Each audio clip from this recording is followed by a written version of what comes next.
hear you very low compared with Coach. Okay, let me just increase. We did go live now. Is it better? Yeah. Okay, awesome, everyone. So, welcome to our first Tesla podcast. Maybe we will do more of this.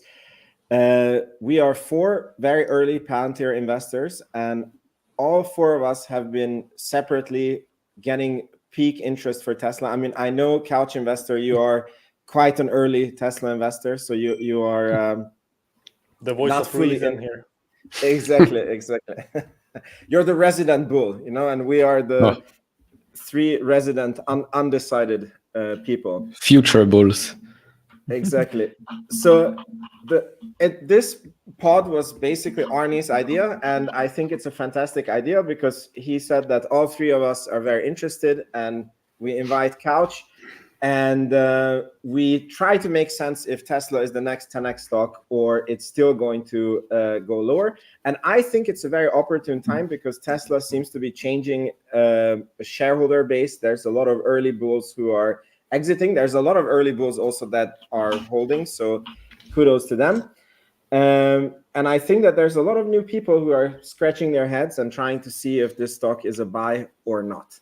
So let's talk about Tesla valuation. Arny, do you want to go ahead and maybe present your semi-bull case or what makes you interested in the stock? Well, let's start with some general premises. It is exactly the fact that for 3 years we have been seeing, Tesla go to the moon, Tesla will 3x in 2020, was it 2021? But then became 2022 and then 2023 and up. So it is for this reason, like the change in sentiment from a situation where it was even hard to think, okay, what could be a bear thesis for Tesla? Essentially, everything seems so perfect, apart from small details that actually mattered. The fact that the earnings estimates were too high, the valuation was too high because it was reflecting those expectations that were too high, summed with a lot of optimism. Essentially, a lot of people were living in some clouds. And then as no is no else. So now we are trying to understand, okay, now the sentiment is bad, clearly bad. Let's try to understand if we could be trapped or maybe, versus the other way around, it could be an opportunity. So if we see like premise, I've been trading rather than investing on Tesla these couple of years, more when I essentially bought the sentiment when it was very bad, knowing that, okay, beneath the surface, beneath the sentiment, actually the company is actually good. This company is moved a lot by the sentiment, and I think we can agree that the sentiment now is, well, how would you rate the sentiment? Yeah, I think I mean, I don't see how it can get worse, but then, things that you don't know can still happen. Maybe Elon will speak at the RNC or, he will make a huge political donation. Then maybe it can, yeah, exactly. It can always get worse. But it's hard to see what can get worse at the sentiment currently. Well, I like to bet against the sentiment. So especially for these kind of companies that are very hard to evaluate from a fundamental standpoint. When you have a railroad, you essentially can forecast the future to be very similar to the past 3 years. With a company like this one, like Tesla, Palantir, essentially the best you can do is ensuring yourself you are not overpaying, and you essentially buy a subset of a lot of call options, which could be executed in the future because they have a lot of impact in the future, but also a lot of optionality in terms of what the company can do to shift the financials in relatively little time. So this is a bit the premises with which I seek to understand the valuation of Tesla. Okay, and just for the viewers to understand, so you're currently not a shareholder of Tesla, or do you have any trades in Tesla now? No, I have a position which I actually added today. Is not big. Is like 5% of a public portfolio. I And seek it's to increase it. options, shares. So you're long Tesla. I have some shares that, like, I have that 5% in the public portfolio. I have a very small option on the other account, but because I felt okay, this option is too cheap compared with the optionality it gives. Essentially, the 2-year option is, I consider it value compared with a 1-year option at the current strike.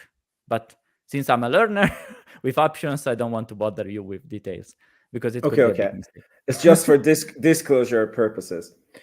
Okay, and Couch, we can maybe take you, because since when do you hold Tesla, and what is your opinion about the current stock not going anywhere? So officially, my first time I bought shares was August of 2019. So those shares, of course, are up quite a lot. The stock right now has done 3 years of nothing. The last 5 years, it's up close to 10x. And right now we're in the phase of it being a bit, even I'm saying this every week, it's a bit overvalued because of the downtrend that the business is in. Since, of course, I buy Tesla not just because of the car business, but because everything else that comes with it. We'll talk about that later on for sure. But right now, facts are that the car business is the majority of the business. So when the majority of the business is in a down cycle because demand is not there, because interest rates are high, Elon, EVs, you name it, all the excuses are there to be used. So let's use them all. But it's true, when EPS estimates from Wall Street come down each and every week or every month, when we see that production and delivery numbers are not going to be as high as expected, when we see that year over year, they're not expected to increase by that much production and delivery, then yes, there should be a re-rating of the stock. And as a long-term investor, you should hope there is a big correction in the stock. Because why would you want to buy a super expensive stock, even if you're a long-term investor? Why would you want to buy today Tesla at $300 if you could get it at 150, maybe even lower? I don't know. I don't have a crystal ball. Maybe it will never go under 150. I don't know. But the logic in me says it's better right now for the stock to be lower when the business is not doing well than for the stock to be super high when the business is not doing well. It just doesn't make any sense. So yeah, I'm still holding. It's still my biggest position personally. It's my family's biggest position as well. So yeah, we are very bullish. That's very bullish. And are you still adding? I have added last week at 177, 180, yeah, but not that much. I will add way more if it drops more, under 150. Okay, cool. And Emir, what is it that is piquing your interest in Tesla? First of all, if Arny wants to bet against sentiment, I have a load of suggestions for you. There's Snapchat, there is Peloton. I can name a whole lot of companies if that's what you're interested in. And for me, So I don't know. PayPal. Yes, PayPal. The thing with me is I'm probably very different from you guys. I don't care about a chart. I don't know if it's downtrending, if it's standing still, if it's been mooning lately. All I care about is purchasing a quality company for less than it's worth. So it means that less than intrinsic value, right?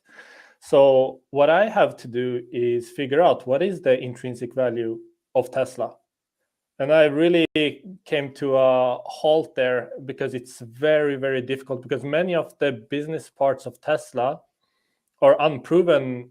Like there's whole new industries like the bot, the FSD, stuff like this that's really hard to project. And I got some reference numbers. There is a professor at NYU called Aswat Damodaran that recently did a valuation model of Tesla. I think he's called the Dean of Valuation. And I found his content very interesting. His lectures on YouTube, I recommend it to everyone.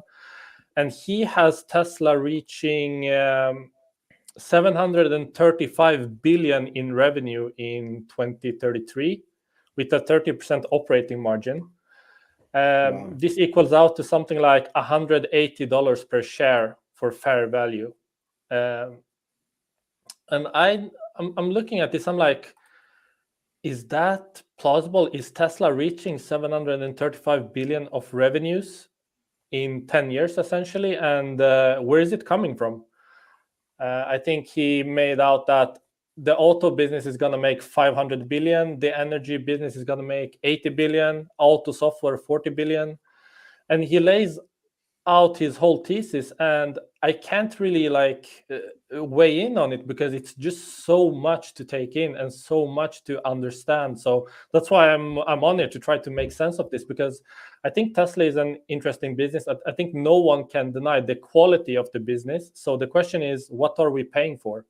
Are we paying too much, or are we getting a good deal now? And that's what I hope that we can at least start to take some baby steps here today and try to make sense of all of this. Well, I think all our approaches actually converge to the idea that we want to pay less than what the business is worth. Otherwise, we wouldn't be fundamental investors.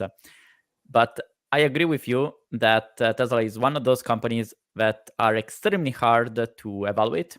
So I think a good premise to start going deeper into the valuation is what is the right framework to actually understand the valuation. Damodran made essentially a breakdown of the automotive company, and then he summed the robots, then he summed the energy. But how would you actually framework the valuation? So let's start from a high-level overview, and then we can go actually deeper. I really like this approach. I actually have a Tesla valuation model that I think maybe we could look at, like as a starter point, if you guys want. It's mostly for. Let me see if I can share it. I think maybe you've done it, but yeah, we need to first summarize all the different categories of. We need to identify all the categories where the revenues are gonna come from, like the services. Oh, you did that. I see. Yeah, but that's exactly the question. Would you let's say you need to? It's a sum of the parts valuation, right? You need to find the simplest way to evaluate the company potentially on the back of an envelope. What would you actually do? So would you sum each component, or you put, okay, let's put everything together, let's focus on the final growth rate and then apply a margin? That's exactly the question. How would you approach the valuation? Let's say you need to start first principle, following Elon Musk principles.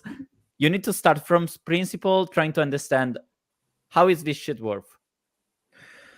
Yeah, it's a very good viewpoint, and the way I started in this valuation is I was looking at like the most certain things, and then I went into like speculation. And I think that the autos, they're very, very certain because they're selling millions of them, and that's very, very easy to model out. Then you have the energy generation and storage. That one is also I think because they're more in a growth phase, so it's harder to model out, but it's still much easier than the bot. And then you have the services, I think is also sort of easy to model out. Then you have the FSD, where you have a huge problem of you don't know when it's coming. And then the second problem is you don't know what is going to be the take rate, and you don't know what it's going to cost. We just know that it's going to be almost 100% profit when it comes. So already that for me starts to become a lot of assumptions. And then I think I have to disagree with everything you just said. I don't think autos, energy, or services are easy at all. I think they're very, very complicated. Okay, but easier than FSD then let's put it this way. I mean, also Maybe. the 100% margin. I would say, yes, I read it often. This is an 80% gross margin business. And I would say, okay, as an intuition, I could agree, but why? Are we actually sure that there is no training cost to keep rolling that actually create? But I think that's why it's not 100%, right? Like that's why it's 80%, because there is still. I'm also sure that there's going to be costs with it. They will need to constantly update stuff on it. There will be law changes, different countries, more edge cases. It's a let's say it this way. It's a huge margin improvement on each vehicle sold when you sell it with FSD, with software. But yeah, going forward, I mean, right now what we know is there is an automotive part of the business, there's an energy part of the business, services part of the business, which you can include the insurance in that as well, which is also could be a potential $1 billion business. We don't know. And then in the future, you have future bets, which for obviously FSD and the robots. And then in the future, maybe some other stuff they're working on. I don't know. But with FSD, we already have a pretty low take rate right now, which I think, 7 to 10% or so. But yeah, it's something, it's very difficult to start modeling for years and years ahead, because you don't know, is it going to stay at $12,000 per license, or is it coming in 20, or is it coming in 24 or 2030? No, because now some people already you buy your car, you pay the $12,000. It's not whether or not it works. Plus the big question is when it's out of beta, when it's rolling out to more and more people, which maybe at this rate of improvement might be at the end of the year. That's just my speculation. But yeah, I mean, the numbers are going to get super big if this works out the way it does. The energy side of the business, Elon said, this is also, by the way, a big part of the thesis. Elon Musk, you're paying a premium just because he's the CEO there. If he leaves, probably gets slashed by 50%, in my opinion. How sure you are it is still a premium? Because so far, at least judging from the comments I received, that's a very good question. It seems Elon seems to, well, it is more than 1 year. I've been said, Elon, it is actually damaging the brand. So rather than having a positive goodwill, it seems Elon is generating a bad will for the company. I don't fully agree with that. Yet, Me neither. you wonder if that is actually included in the valuation or not. How you approach that? Should we take it step by step? I think it's too big to just tackle, talking like a little bit about everything. I think we should tackle like one part. But I laid it all out, so then we can start deconstructing. We do a group valuation. We vote, and then we count some of the parts, and then we're like, this group thinks this is no, I don't know, but well, let's start from an overview, like very simple. Each of us, let's try to explain how would you evaluate the company as a general thought, like the approach, not the precise numbers. I can start if you want. Go ahead. Okay, so that I can explain better what I mean. So, I think broadest abstraction is Tesla is the sum of what we already know and the big future bets. What we know for with more certainty is essentially the car business. And then there are these options that are going to be executed, but there are some of them that are already being executed, others that are just far in the future. So I think the best approach is to evaluate Tesla for what it is already right now, and then consider the long-term bets like the Dojo, the Robotaxi, all of that stuff, just options that could be executed. But for the moment, they don't really add to the valuation. Because if you start adding points that will happen in 10 years from now, I think you are adding a lot of noise that could happen and will have a lot of value in the future, but I think you get distracted to, okay, what is the company worth right now? So far, I would say Tesla is primarily an auto business with this component of energy and services that is going to be that is already starting to generate. Finally, probably they are now at the inflection point where they start impacting more and more. So essentially, I would say Tesla is worth the automotive company, the automotive sector, plus energy and services, which I would mix together. And that is what Tesla is worth right now. All the other things are options for the future, which I want to have, but I don't want to pay for them. So as long as automotive plus energy and services make some sense, I know that all the future options are for free. Are not for free, but let's consider that.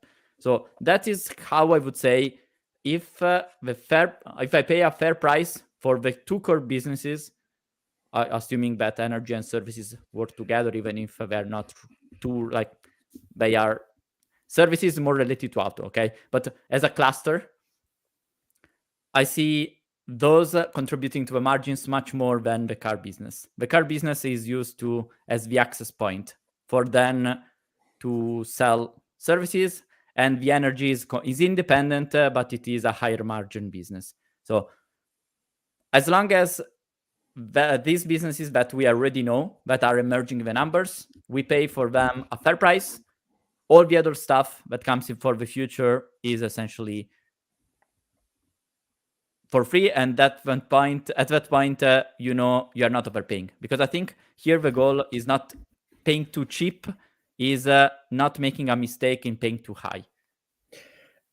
I basically fully agree with you, and this is why I really wanted to have many of us speak about this, because one mistake that you can make on this is that you discount the possibilities too much. So because basically you're going for getting, let's say, the robo-taxis, the bots, the FSD for free, which is, very nice if it happens. And I'm also having, I think very much like you, but I'm afraid that we might make a mistake on discounting those things too much. So this is why I really want to look at those things and see what they... With discounting these things too much, meaning that you don't give them enough weight, or the opposite? Yeah, because what if I'm saying, let's say that the robo-taxi is easily, let's say, a 3 trillion opportunity. And even if you don't believe that it will happen, you should still add 500 billion in your valuation, just for that. I'm not saying I'm doing that, but I'm saying that that's a mistake that we can make. It's like looking at Palantir and basically saying that AI, you go back in time and then they come out with the AIP, and then you say okay, we don't know anything about AIP. It's the hype, but we don't want to pay anything for that. We only pay for Foundry and Gotham. And then AIP turns out to be an amazing success. And then you somehow made the mistake by counting it at 0. You should have given some value to it, but the question is... No, I disagree here. But okay. And I disagree with Arny as well. I think Arny can delete Tesla from his watch list already, because you will never make sense and get it at a good price if you're only valuing what's currently known in a company that's making something new every month. So you can already delete it from your watch list. Well, that's exactly what the people told me about Palantir. That's why a lot of people started buying heavily in the 14th, and I was, I don't want to pay for this future. And I think all of us who were able to buy Palantir also below 10 were making a bargain at the 10, because we were paying a fair price for the business, which as it was. So essentially below $10, we were paying an okay price for the business as it was, which was not brilliant, not trash. It was an okay business as a fundamental level, yet with the culture, with the product development that made it an outstanding company in optionality. And then as the future emerged, this optionality became executed, developed AEP, so that the full potential emerged, making the company way more valuable. But essentially, we made a bargain because we didn't pay for that future. Now, people buying Palantir right now actually pay for what is a future that is emerging. That's the difference. No, I think if you bought Palantir at 10, you already incorporated a scaling method that wasn't already present, meaning AIP. Now, AIP, in my opinion, will turn out to be way more than what you would have got if you incorporated at 10. But if you just bought Foundry and got them at 10, you can't make sense of the valuation unless you incorporate that they will find a way to scale this, even though they didn't have it back then when it was trading at 10. So I don't agree with your assessment, but we can move on from Arny. I'm going to tell you how I would approach this. So I think because each of these segments have different margin profiles, it doesn't make sense to make an umbrella valuation. You need to segment this out and give them weighting. So I would probably, even though we don't have many references, I think it makes sense to still try to value each part of the business, even the unknowns, out into the future. And the thing that people always forget is that a valuation isn't something you do once and then you stick to it like through thick and thin and then just ignore everything else. No, you revalue the company every time you are given a reason to. So every time something changes fundamentally or more information or more details are revealed to you, you need to revalue the business. So for Tesla, that's a very high upkeep. You really need to be on your toes and track things and try to understand things deeper and deeper to make sense of the valuation. But ignoring large parts of the future value, even though it's difficult, I think it's the wrong approach. So I would try to segment out everything, give them weighting, provide different margin profiles according to what we can understand today, even though if that's 10 years out into the future.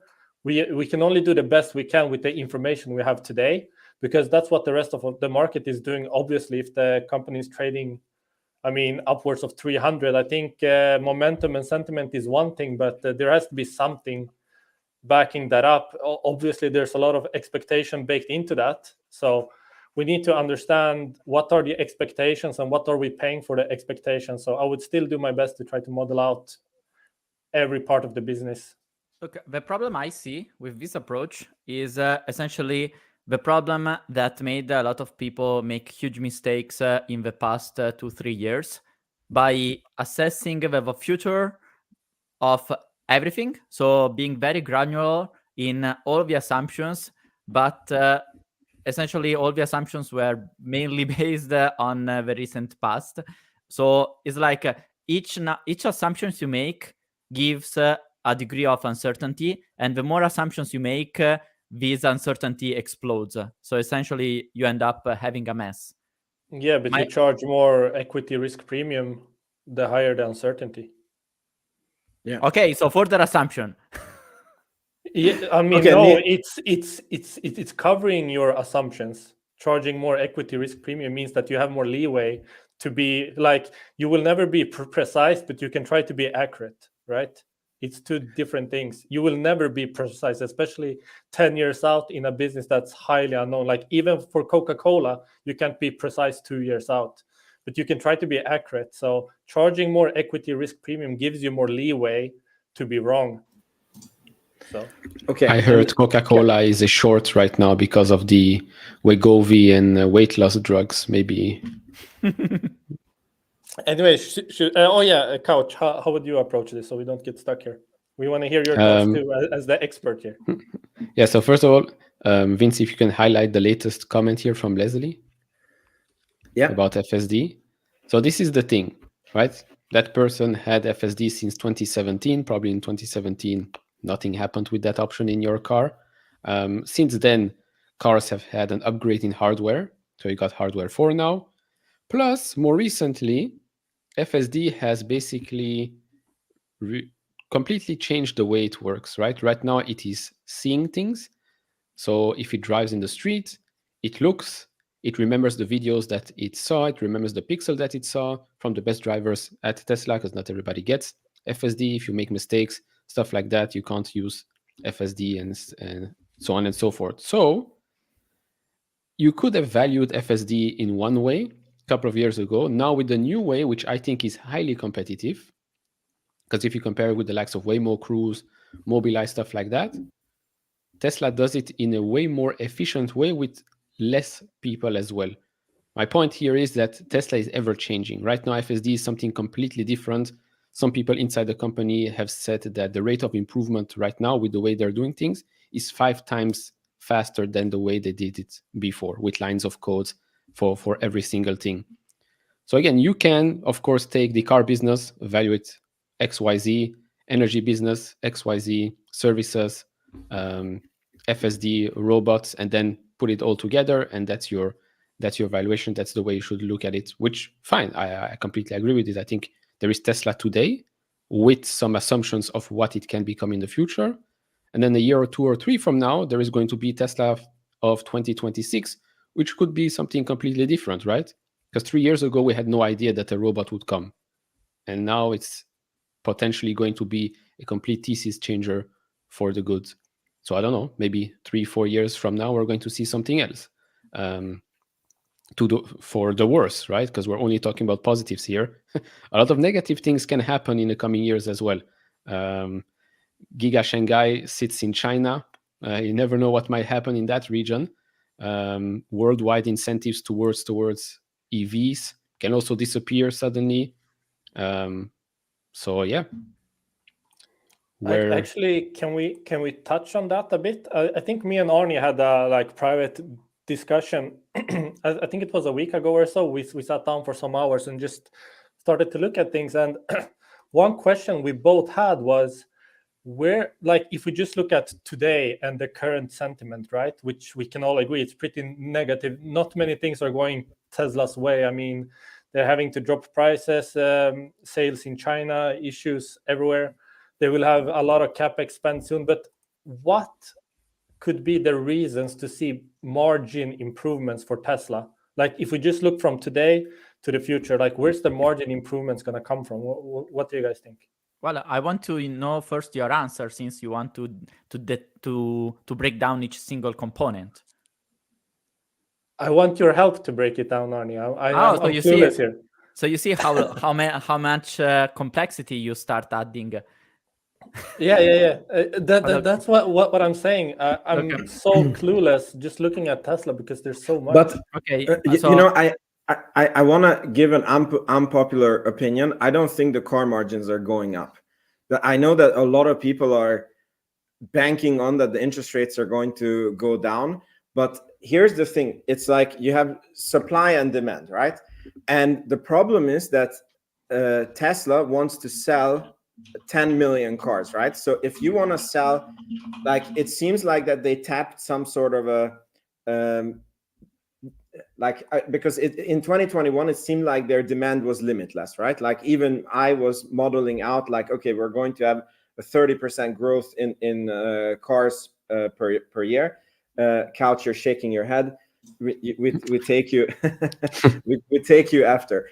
And so it feels like the Model 3 and the Y, they reached as many people as they can reach. And yes, sure, maybe it goes up 10%, 20%, but it's not going to do this 50% per year increase anymore. We have the Cybertruck, where the man himself thinks it's around 250,000 cars per year. And then we have the new Model 2, which is supposed to be a very, very cheap car.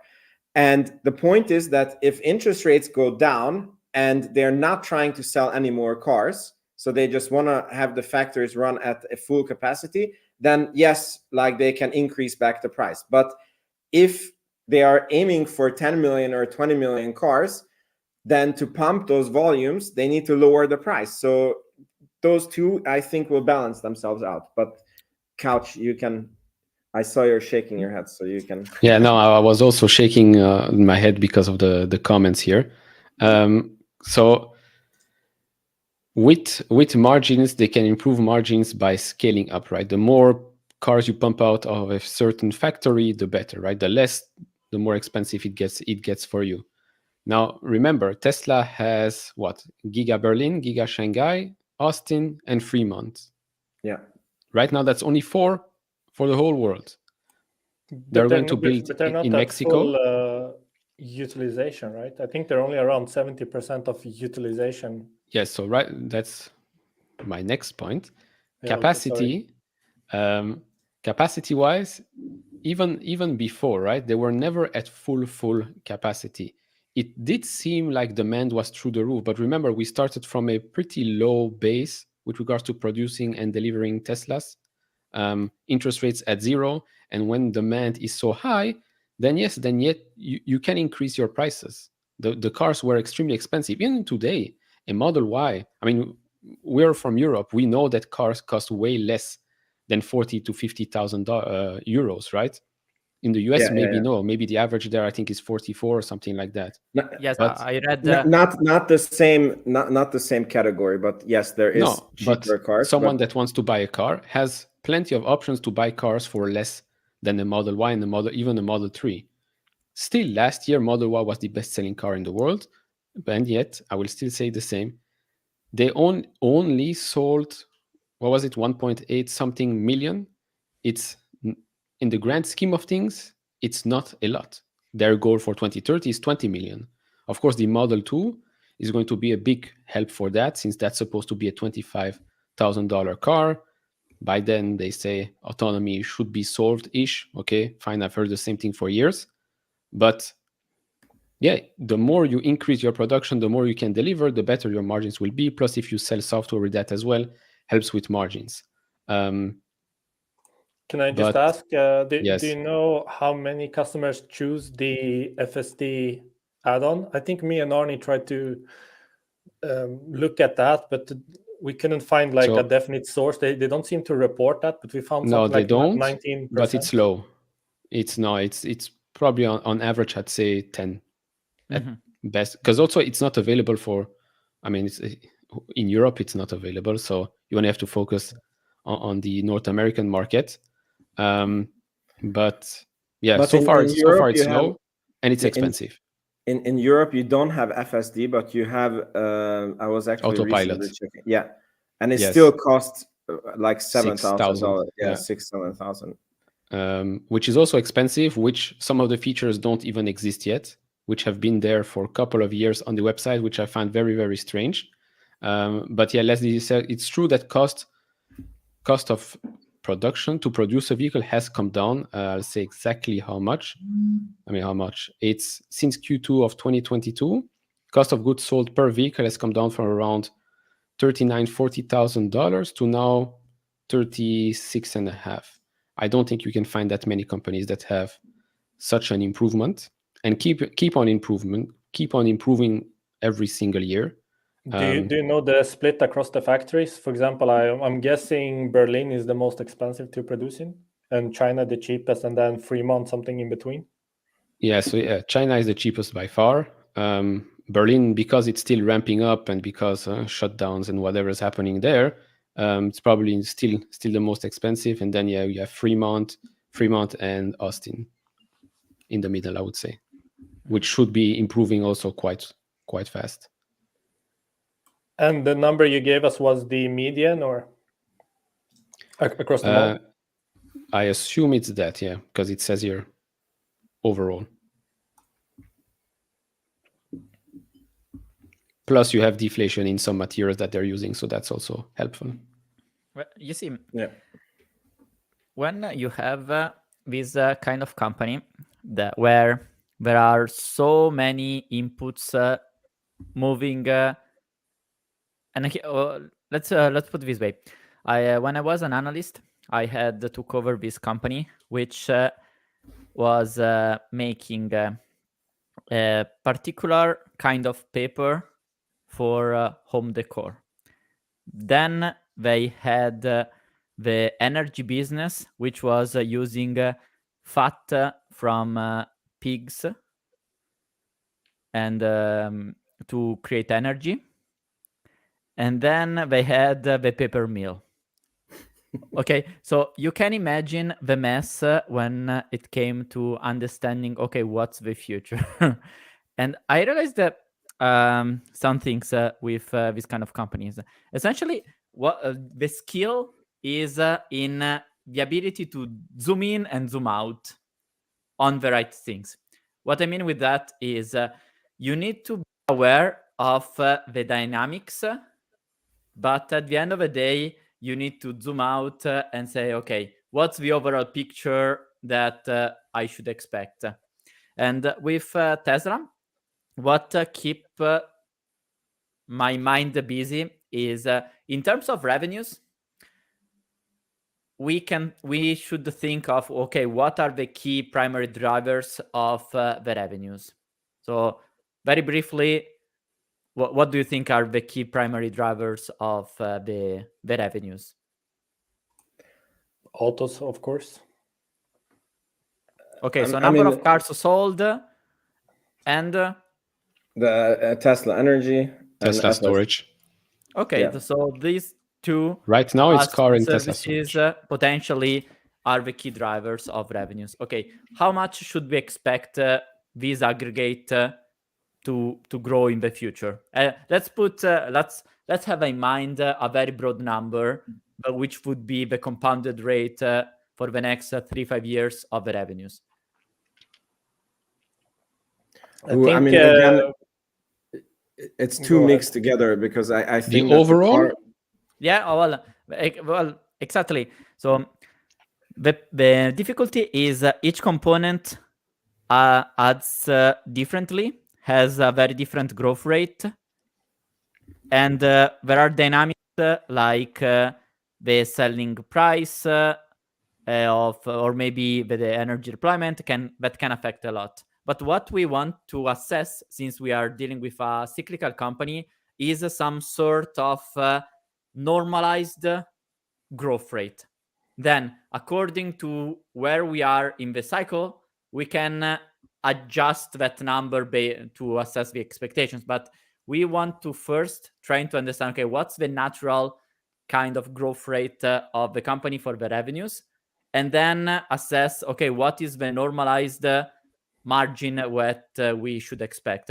This is no different from the approach that Peter Lynch said when it comes to evaluating cyclical companies. Like it or not, even if Tesla is Tesla is a cyclical company so far because its business is primarily driven by the automotive company, by the automotive business, which is interest rate sensitive.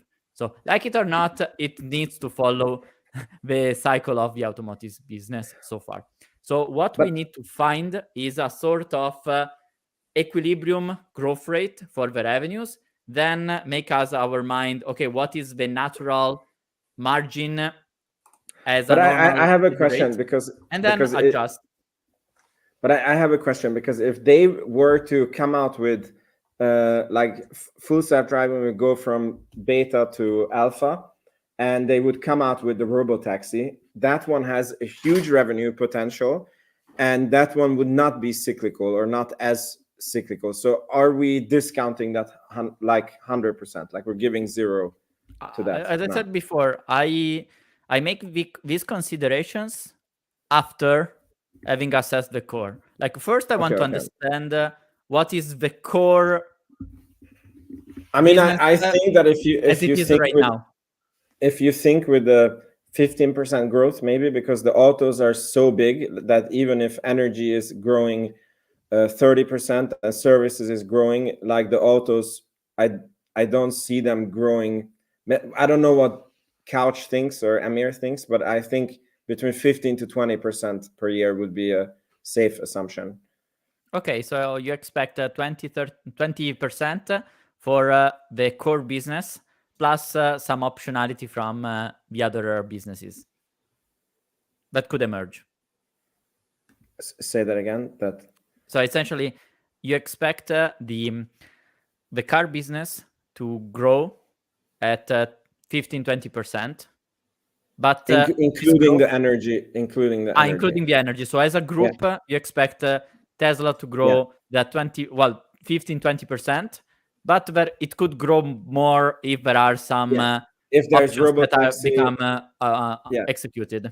Okay, exactly. Emir and Coach, more or less, what do we expect as a compounded rate of the revenue over the next couple of years? Let's say 3-5 years. 5, probably 30. No idea. I haven't looked at it. I don't want to. But Couch, keep in mind that now we're only looking at we're not looking at robotaxi. Yeah. Still, of course, still, because right now it was 15% growth for 2023. Yeah. And energy was 54%, services was 37% year-over-year growth. 2024 is supposed to be a down year, where the expectations are 13% growth year-over-year for the whole business right now. Yeah. So if that's the lowest point, interest rates drop, Tesla launches refreshed models. 5 years from now, it will have a Model 2. FSD adoption will, FSD we don't calculate, but the car and the energy side of business, solar should reaccelerate as well, because remember, solar takes a hit when interest rates are high. So yeah, I think 30% is what I expect for sure. I'm not sure, because I think 3 years out is a lot of time in this space, especially if we're considering electrical vehicles, because we know that subsidies have huge impact, especially globally as we move to the global net zero goals. I think in 3 years, we're going to see a lot of movement there that are probably pretty difficult to predict today. But 3 years out, I'm expecting a lot to happen there, because it's inevitable to leave ICE cars. When is that going to happen? Are we going to see some strict EU regulations, for example, on that end? I don't know. And even if we do, are consumers willing to pay a premium for Teslas? I know that the auto as a whole, the whole industry grows at like 2 to 3%, which is like nothing. And that was 2.75 trillion in 22, I think. And 15% of those were electric or hybrid. So, which the majority comes from China. Right. And we could extrapolate Tesla's market share out of that, and then project how much is the electric market going to grow for the next 3 years, and how much of that market is Tesla going to be. And then we will have a number. But I haven't sat down and done the math, so I'm not really sure what to expect. I think energy. Okay. But as a market, the EV market, how much should it grow?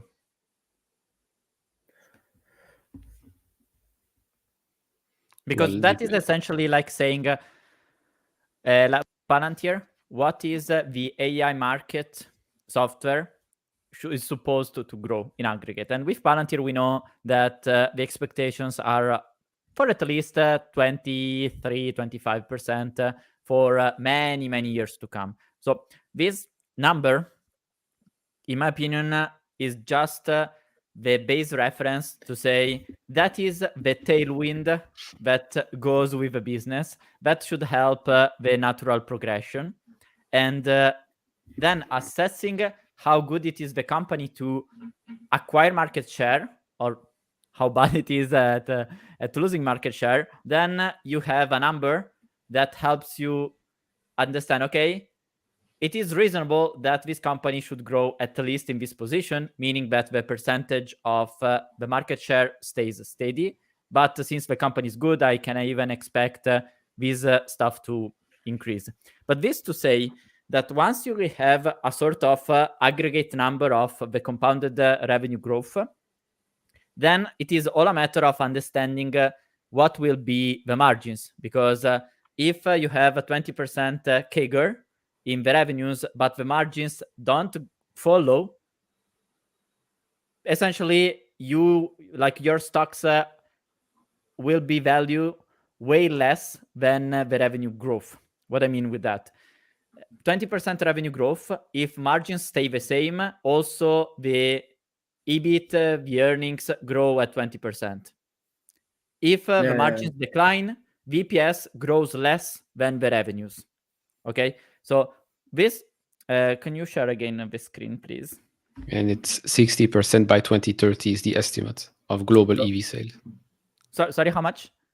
60, it says here, 60 to 86% of global sales by 2030 EVs. Wow. Okay. So you see, what? From 12 last year? Those are the expectations, by the way, so they can change.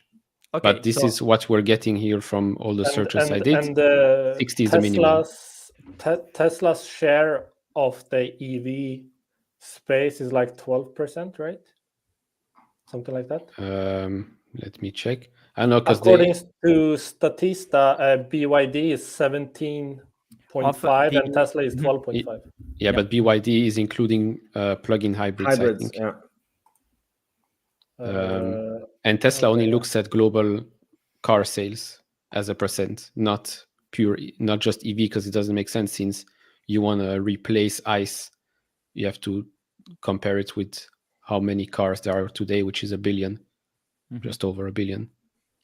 Okay, so you see, guys, like naturally we think of 20% growth, but in reality, if we look at a more granular level, we give weight to how much is the business expected to benefit from a tailwind, and we think that Tesla is going to keep a lot of market share.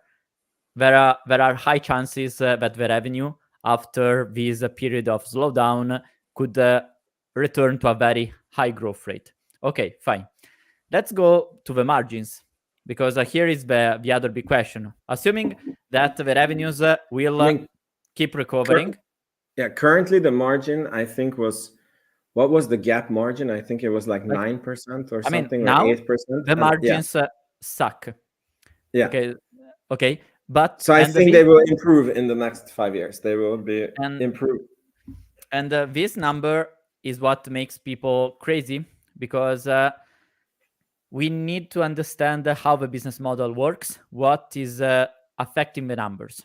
Do you remember when Palantir received the government contract from the sky from COVID that created an abnormal return, an abnormal revenue growth rate? Okay. Then that was not the normal growth rate. So all the numbers were inflated. So our job was to understand, okay, is this growth rate going to continue or not? Here we need to make a similar exercise, but for the margins. Tesla is cyclical, and we need to understand why the margins were so high in 2022. Well, Tesla reached... It was ZERP and... just higher prices. Higher prices on vehicles is the answer. Okay, so a very strong loop from high demand and pricing power, so that if you have X as production cost and then you have a pricing power, the natural effect is you have an inflated margin. So these margins that we got in 2022 were achieved, but in reality they were over earnings. Okay. Yes. So at this point, the margins were too high. So what people made was assuming that, Tesla is a tech company, so now margins will be 35%. It is exactly the same mistake people made with Palantir when it was at 30, and then people started assuming the growth rate of the revenues would have been 40% with 50% margins. Thank you, Sasha. So here with Tesla... is the other way around. Now the margins are so low, but we need to understand, is this the steady state, or there are conditions that are making the margins too low compared to what the natural state would be? Yeah, I think this is kind of a worst case scenario on margins because of the highest interest rates, and FSD is also very, very low. And as Tesla Energy grows, I think they also have a higher margin. So I don't think it can go lower than this. Okay, so I believe once we assess that the revenues are expected to grow at least that 20%, all the questions gravitate toward this number. Because if the margins stay low for, let's say, 5 years, there is no hope for the stock to recover, because it means that the revenue growth, let's say 20%, but the margins stay stuck or stay too low, so that the growth rate of the EBIT can't be really that big.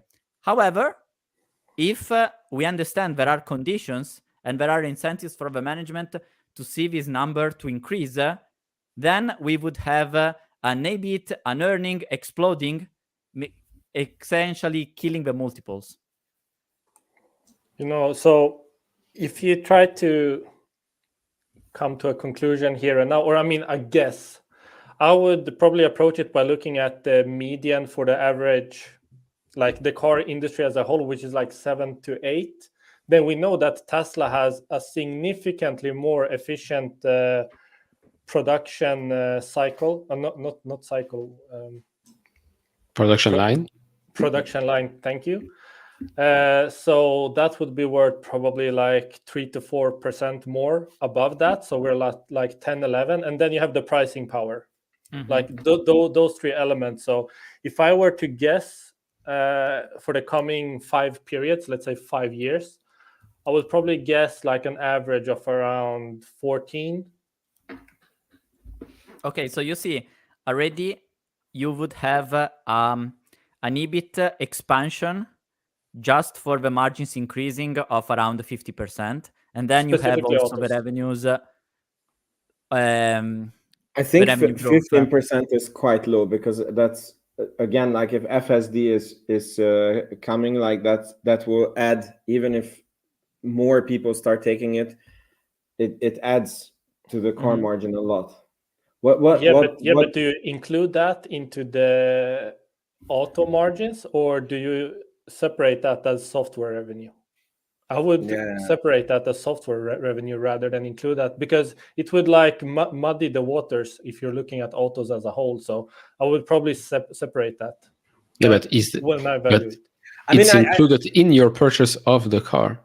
Yeah, and I kind of get Arny's point that we take the company as is today, and then we extrapolate that, and then we see, if I understand it correctly, and then we see what we're paying, and then we see what can we assign to the unknown things. And FSD is kind of existing already, like people pay for it and they get it. And 5 years ago, I would have said the FSD is something like in the dream category, like the robotaxi now. We know that they're making steps, but we are literally years from actually starting to be commercialized or to have a material effect. Like so far is like only cost, no inflow, like the metaverse for Meta.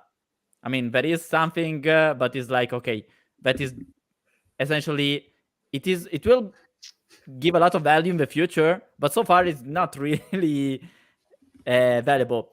So I consider like I agree with you. Like Amir said greatly, the automotive line average is around 7-10.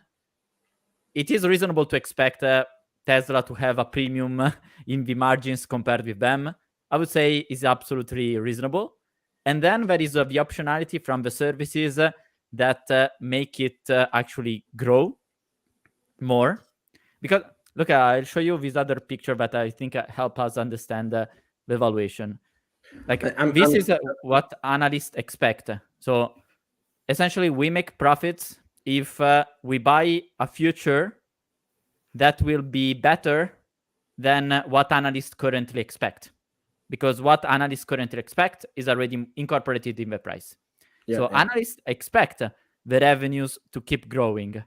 But you can see here that essentially for the next 3 years, analysts expect the net income to be completely flat.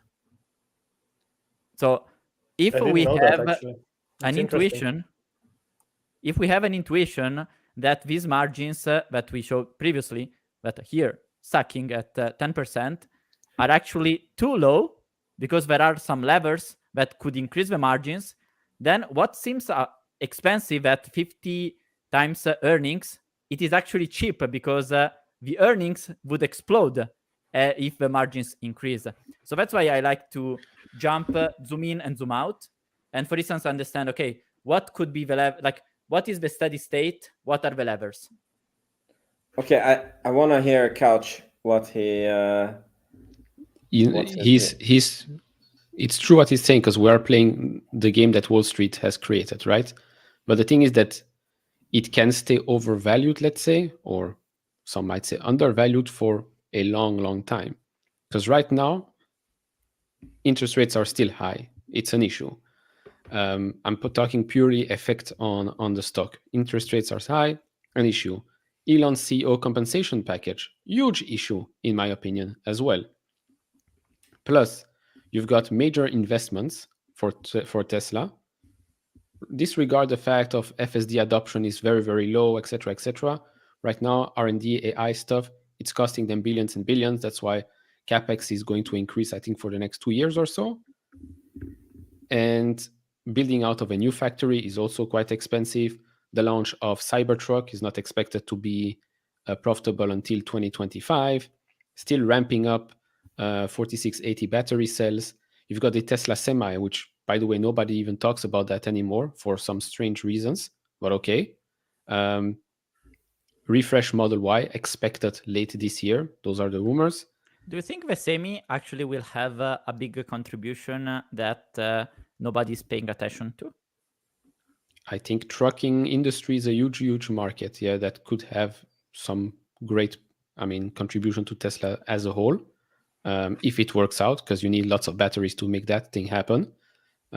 Which again, Wait, battery production is something that also we don't really get that many answers. Do you mean the big ones, or are you talking Cybertrucks when you say trucks? Semi truck. The huge trucks you see on the highways. Did you ask about semi trucks or Cybertrucks, Arny? I didn't catch that. I know. I asked about the Semi. Semi. Oh, okay. Because last year when it popped out, it seemed, oh, the Semi will revolutionize everything. But it is really months. I've not since the Pepsi anything. announcement, nothing. So nothing. I'm even wondering if they are producing that. I think they're still working on the battery stuff. With regards to a capital raise, I see in the comments here is never going to happen anytime soon. When you've got, what is it, close to $30 billion in cash, why do you need to raise capital at high interest rates environment? That doesn't make any sense. Actually, can I ask you how much is the Mexico factory expected to cost? Is it still like similar to Berlin and Austin, like 2 to 3 billion, or? Good question. Probably around that, because they announced their the capex plans for the next 2 years are going to be, I think, $1 billion or $2 higher than expected, and then going back to the usual one. So probably because of that. But yeah, remains to be seen what happens in Mexico. Delays, no delays. When do they start? Help from the government, stuff like that. But yeah, they're just 2024 is a year of lots of unknowns. And Wall Street doesn't like unknowns, which is why we're seeing pressure on that stock, which was already quite expensive. Plus the fact that you have an earnings call at the start of the year that sounds like you don't expect anything from the business this year. Yeah, Wall Street is not a fan of those calls. Do you think Elon Musk is forgetting the company or playing some sort of 4D chess? I thought about it actually today. I don't think he cares, because I think he knows what he's doing, and whenever he pulls it off, then people anyways like him, So I think he's just like tune out the noise. He's doing what he has always done. And I think he has been successful at this. It's just he's never been this famous and this rich and this followed. But I think on all his companies, he has always operated like this. And by the way, I also think capital raise is impossible. I think I don't see why they would need to raise capital. And yeah. 1 year ago, when the stock was expensive, people were talking about the buyback. Now we're talking about a capital raise at the bottom while having a lot of cash. I don't understand it.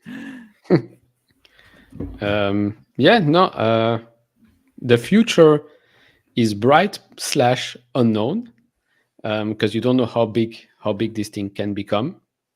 And remember, the investments made in FSD are the same ones that are made for the robot, since both of them use the same data centers, GPU clusters, and stuff like that. So that huge investment in their NVIDIA GPUs is used for both of those businesses. Which can I ask you? you obviously have the best grasp on Tesla here. I mean, at least compared to me, I can't speak of Arny or Vince, but can you give me some projections of the supercharger network and what the expectations are there? Because me and Arny are very curious about that and the expansion. And it seems like Tesla is becoming the golden standard there. No one wants to build their own infrastructure. So what kind of revenues can we talk about if they lease that out or license it out and stuff like that? As we mentioned, we move towards that 80% electric vehicle market in 2030 projected. Like, what could that mean from the supercharger and services revenue side? I'm really curious about that. I have no figures as of today. Yeah, so the only there is only the one with regards to the connectors and the stations that are growing quite fast. I think it's up close to 30%. Plus, from the latest video of Jerry Rig Everything on YouTube, he charged his Ford F-150 Lightning at a Tesla supercharger, and it was 30% more expensive than charging a Tesla at a Tesla supercharger. So I guess that's quite a premium that they're getting. And yeah, I mean, when you got the biggest supercharger network, the one that is up most of the time, 99.9, what was it, 96, 97% of the time, I guess you're going to have a monopoly on that. Plus, it's open. It's open now to Ford. I think this week or next week, it's going to be open to Rivian. And then it's going to open up to more and more and more. But unfortunately, I don't have a number to give you right now. But what are the costs, in your opinion, to run these superchargers? Because I tell you, my gut feeling is the superchargers are the most important asset that creates the moat for Tesla. Because that is like selling the car, but also selling all the oil pumps. Okay. And you have essentially a monopoly on the gas station, also where the position really matters. I can't help thinking of McDonald's being fast in getting all the nice places in the cities. And I see Tesla doing essentially the same, getting acquiring the place. But once you take the effort to put the supercharger station there, I think the maintenance cost for Tesla to run it and then to deliver the service are actually very low. So I keep thinking, can the supercharger network actually become a key margin driver, especially when they overcharge other non-Tesla users? Or it will be a nice contribution? The only thing is, I've driven an EV. Have any of you owned an EV? Like, I owned an EV. Yeah. No, I've owned a plug-in hybrid, but I've driven an EV, but I don't own one. Yeah, I had a Nissan Leaf for, I don't know, 6 years or something. And the thing is that most of the time you charge at home. Like, it's very rare that you use a supercharger. Unless you have special. So I've seen some Tesla taxis and that charge at superchargers all the time. So I think it's not, you can't extrapolate that, people spend $200 a month on gas to fill up their cars, and let's say the electricity cost is $100, and all of that is from superchargers, because it's probably like $80 from home charging and $20 from supercharging. It's still maybe a big number, but is it convenient to supercharge at home rather than outside? Yeah, I mean, at home you don't think about it, right? So every morning when you come, the car is charged full, and then you drive the car, and then you come home, and then you just plug it up, and actually, like, you get annoyed then sitting in a gas car and having to go to the gas station because it's just added inapplicable. Like, why the heck do you need to do that when the EV is always just running? It's one of the points that scares people away, is the fact that they cannot charge at home. I've spoken to some people that are saying that their friends want to buy an EV, want to buy a Tesla, but the fact that they don't live in the house, they live in an apartment, they don't have a parking, so they can't install the charger. That bothers them, which is a bit strange because they don't have a petrol station at home either. But look, my dad bought a Model S, a used one, and he lives in an apartment house on the 6th floor. There was no way to charge at home. He was driving every week to the supercharger because it's one of those Model S's that was like free to charge for the lifetime of the car. And after 3 months, he said, like, I can't have this car because it takes like 3 hours of his week to have the car charged, and he can't charge it at home, and he doesn't have that time to do it. That's because of location. Yeah, it was because of location. Yes, no, makes sense. But as they build out their network, that shouldn't really be an issue. Because also the range, how many people actually need 330 miles of range to drive? You don't do that in a day, not even in a couple of days. So not having a charger at home shouldn't be an issue. It's a nice plus, but it shouldn't be the defining factor. With regards to the number that you were looking for, I believe Dan Ives had a number here. Dan Ives with nice predictions. The charging station could range between $10 to $20 billion a year within the next. Let me load that. Within the next decade. Voilà. Because I think that's a growth lever, actually. As you mentioned, it has something negative. I think it's going to be a positive for Tesla. As they build out the network, more and more people are going to be comfortable owning EVs. And especially, I'm assuming, I don't know how good it is for the batteries, but we saw the new cell phone technology, like, I don't know, it was some Chinese company where the phone charged in like 2 minutes from 0 to 100. I don't know if that's good for the battery, but something is going to happen to make charging more efficient, like especially 5-10 years from now. So I think it's going to be less and less of an issue, and more people. Also, wireless charging. For cars, by the way. I think even if we are seeing like some perceived exponential growth for Tesla, I think it's nothing compared to when like the average person gets comfortable owning an EV. So I think that could be a net positive into the future. So if I understand correctly, you don't really see like a very strong revenue potential from the superchargers in the near term, but let's say in the next 3 years, you don't see a very strong contribution neither for the revenue, neither for the margins from the superchargers, but it does have like a critical role in actually unlocking the flywheel, right? Yes, of course.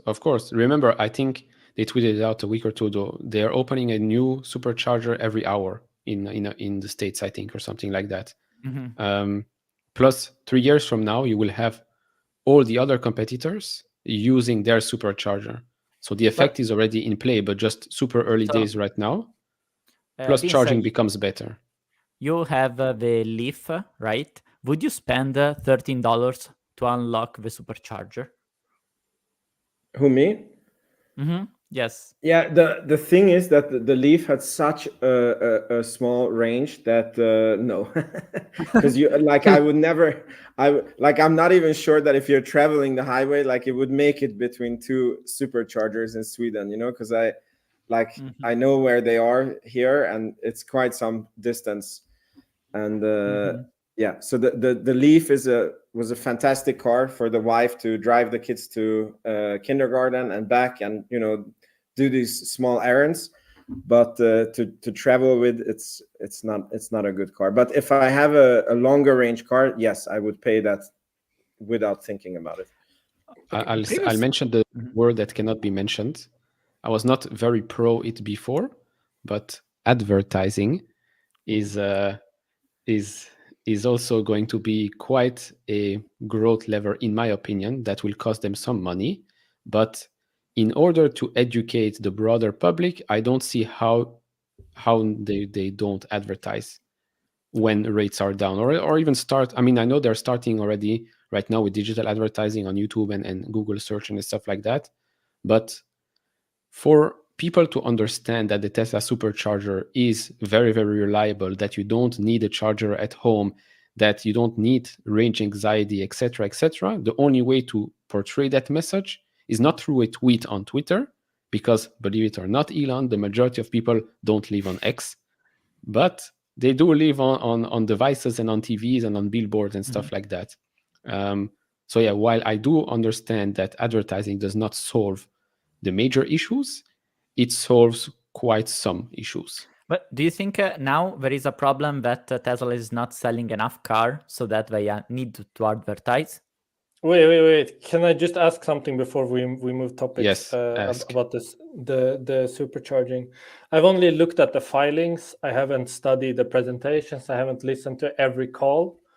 But I don't think they break out supercharger revenue. They break out the stations and stuff like that, but not the revenue. So I'm guessing it's incorporated into services. But what other parts are services? Just so I know. FSD and superchargers, essentially. I think also then there is also insurance and the used parts. So we could get a sort of a grasp if we know that around 10% people use FSD, purchase FSD.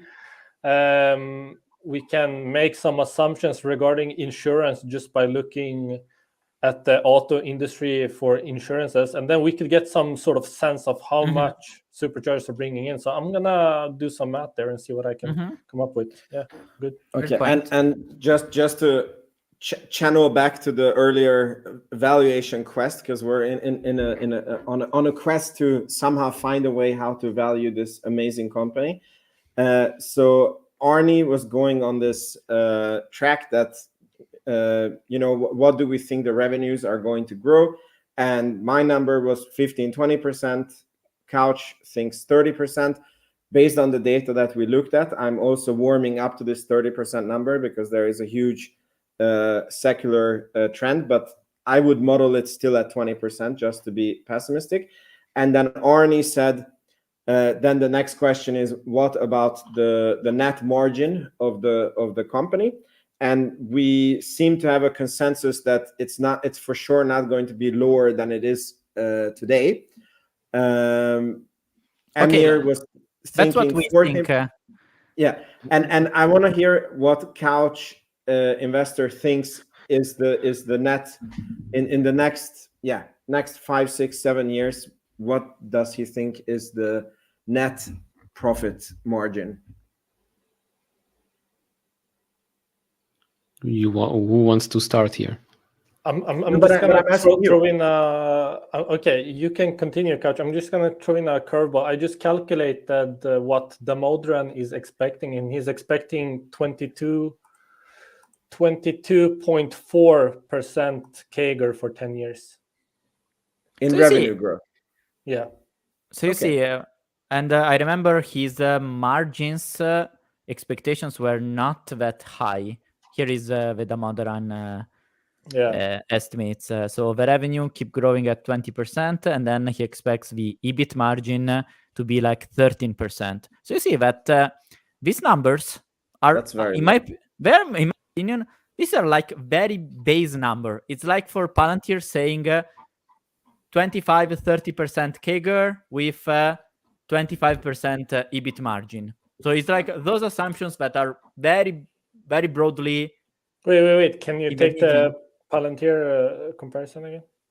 So, like for Palantir, my approach has always been, okay, what is the natural steady growth rate of this company? What is the natural margin profile of this company? And then you add more considerations the more you understand the company. And with Palantir, I always kept thinking, okay, this company, in terms of revenue, should structurally grow 20-30%. And in terms of margins, this is a company that can have like a 25-30% free cash flow margin. So that is the steady state. And what I was trying to do before with Tesla is exactly the same reasoning. For Tesla, it's more difficult because there are many more moving pieces that are completely unrelated, like selling a car and selling mega packs. But since the company works as a single company and we essentially buy that aggregate, it is very useful to have an intuition of the steady compound rate and then apply a sort of margin that makes sense. And essentially do what Damodaran said. Damodaran says, okay, revenues to keep growing 20%, margins to essentially stay flat in the 13% range. And you see what you get as a valuation. And Damodaran says, under these assumptions that I underscore are very broad and very basic, we get essentially the current price. So if we invert, it's like making a reverse DCF, saying, okay, the market is implying Tesla to grow 20% and have a margin of 13%. And then, after we know this, we know that under these assumptions, Tesla is fairly priced as of today. And then we need to think, how are these assumptions compared with the knowledge and the expectations we have? So if I tell you 20% revenue growth and 13% EBIT margin, where do you think the market is wrong? I think just according to this, I know that 500 of this 700 billion is autos, and he has the margins at 10% here. So auto business only at 10% margin. I think we all assumed fairly higher margins than 10%. So already there, we should be above the trading price today. He has energy at 16% margins and reaching 80 billion. And the auto software, he assumes something similar to Microsoft. So 20 to 25% range for the margins and 40 billion. And then the robo-taxis, he has some grand idea about the ride-sharing partnerships, stuff like that. He has that at 30% margin and 80 billion in 2033. So that's his margin. Oh yeah, good. You just bring it up so I don't have to read from my notes. So yeah, I think the auto margins here, if you look at the profitability column to the right and the first row, you can see that he has only 10% for autos. I agree. This number is very low. And that makes up the majority of his outcome, which is why it's 13% operating margin as a whole. Because if we believe what Elon says, he says that the energy side of the business should be as big as the auto part of the business. Do you but then think again, that can be also as profitable or more? I think because that's more. the big question I have. Is energy is cool, but will it also be profitable? Well, right now they're showing it's more profitable, above 20. So you see, I think Emir is right underscoring. Damodaran has very basic assumptions, assuming 10% EBIT margin on the key driver, and the key driver 20% revenue growth is neither that strong assumption given how good the company is. But the energy side, I'm starting to think that it could have very high margins, probably in the 20-25, because let's go first principle.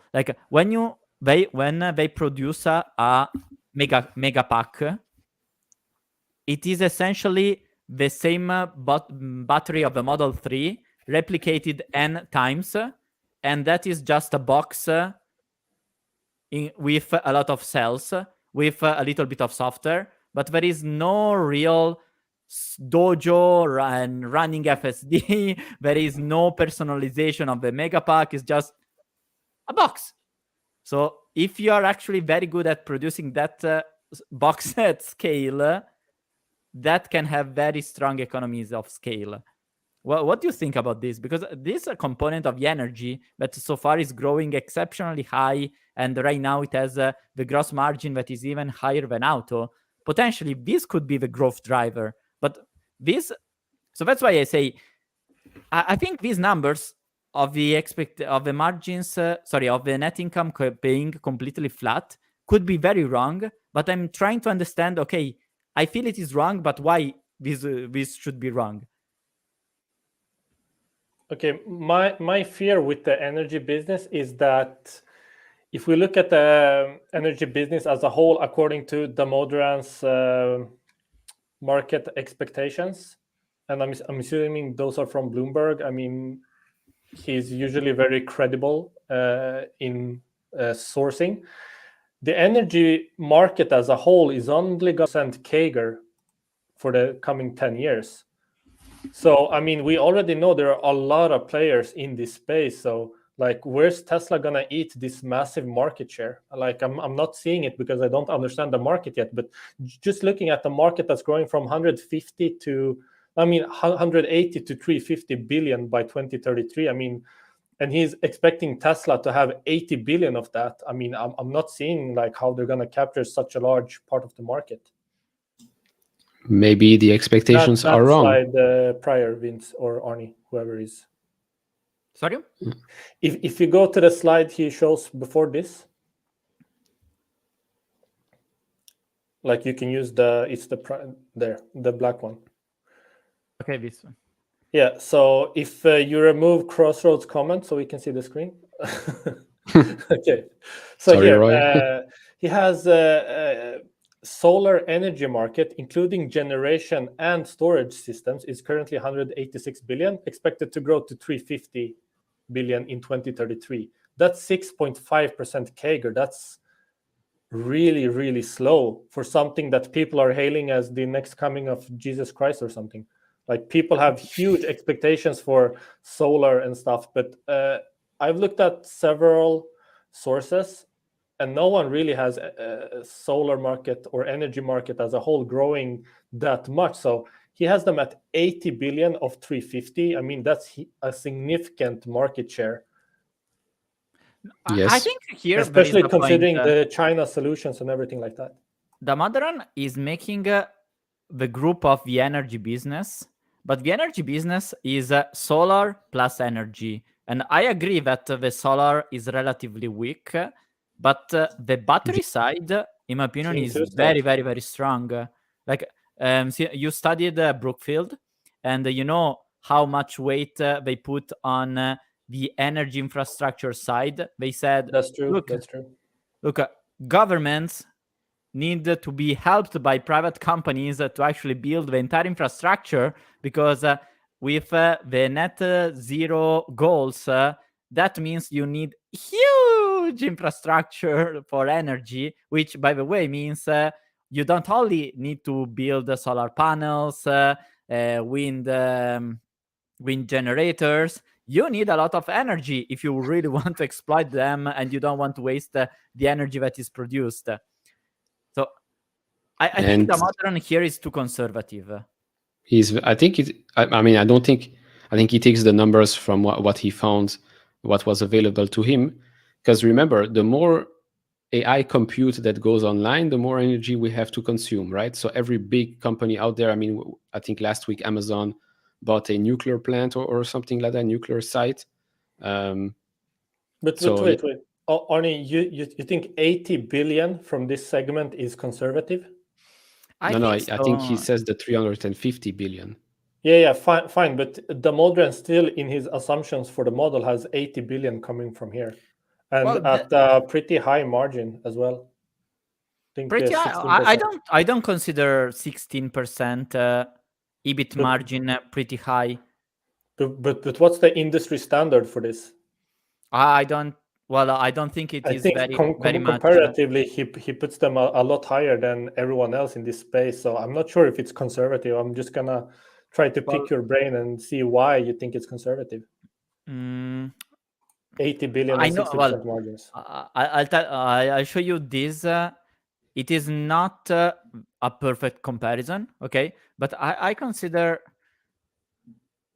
this company, like when I think of Megapack, I can't help thinking about this company that makes the air conditioner, the HVAC. Okay, and they are the leaders in this. Sorry, let me share. By the way, for those that know, the Megapack is not a consumer product for us. It's the huge installation of products, which costs a couple of $1 million. But by the way, I just want to say we've been on now for 90 minutes, and there is a bug in the system. It says we have 981 viewers. I don't think we're that popular. Maybe Couch you are, but it was also on the Rocket Lab Weekly similar. But I think maybe we should try to aim for maybe finishing in the next 15 minutes so that the video doesn't go so long. And if we don't come to a conclusion on Tesla's valuation, which I don't think we will, then maybe we can do this in a part 2 and continue there. Yeah, I think we're going to need several. I know for me, if I was to sit down and focus solely on Tesla, I'm probably 15-20 hours just to come up with a base assumption here. So and then a week later we have to change it. Yeah, exactly. So I don't think we're going to reach something in this my main today. My main worry is that, like, I'm thinking as Arny is thinking, but the difference between Palantir and Tesla is that Palantir was down at $6, right? And I have a thing that, for me, just the car business, I think I said it somewhere that it's like $120 business. So if I wanted to get everything else for free, like FSD, Robotaxi for free, the bot for free, the stock price would have to go down to $120. And what I'm worried about is if I'm being stupidly pessimistic on giving no value to the other things, and we don't know if the price is going to come down. Like, we are very lucky that it came down to 180, and this gap could be like a very stupid investing mistake. And this is what I'm on the quest to finding out how to properly value this, because I get what you mean. And along those lines, if we just look at Damodaran's work here, we all agree that 10% margin for autos is probably too low, conservative. So already there, the major part of his valuation is coming from autos, and we agree that he's very pessimistic on the margins. So already there, like, his target, his fair value in that model was 180. So already there, we should have some like plus. And then he also doesn't value the bot at all.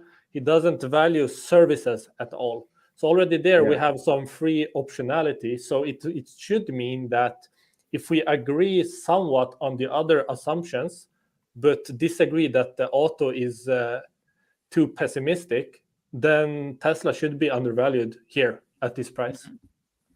I agree. Okay. And I think go.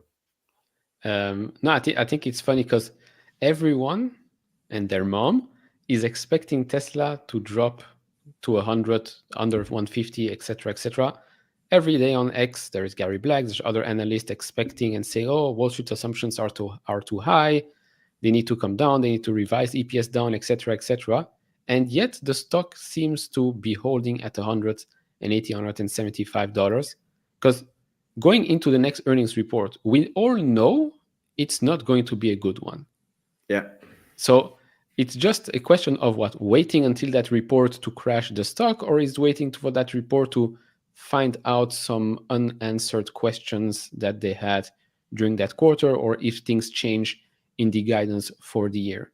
Now with Tesla, I know a lot of people, including Emir, likes to look at the numbers, specifically no story investing investor, shall I say. Correct me if I'm wrong. But I do think that with Tesla, there is a part of a story here. The fact that they are the leader in what they do, the fact that now when you buy a car, and specifically an EV, it's not just buying a car. You have to make sure that the company that makes the car will continuously upgrade the software, because you don't want to be stuck with a car when suddenly the software is 5 years old, it sucks, nothing works in the car, the infotainment doesn't work anymore, the touchscreen is buggy, etc., etc.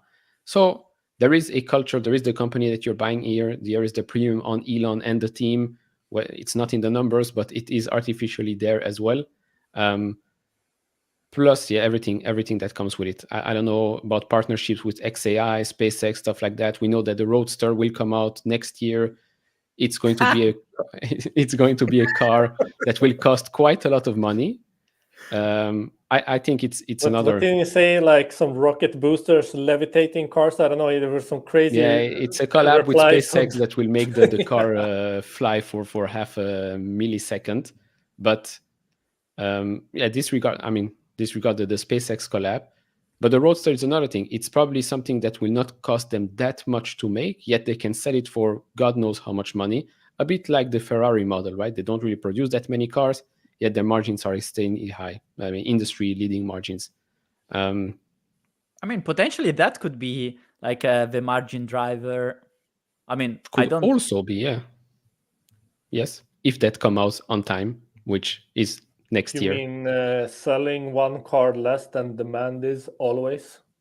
The Ferrari style? I already heard that. But I think if we take Damodaran, who's the dean of evaluation, so when he shares some numbers, he shares numbers that make sense. And I would underscore that not only he's crazy good at valuation, since he's he's not only a professor, but a good professor on that. He's also studying Tesla for many years. His first shared his analysis in 2013. So he saw the evolution of the company. He cried for having missed a lot of upside because he bought at the very bottom in 2019. He sold after a 4x rather than making like insane X.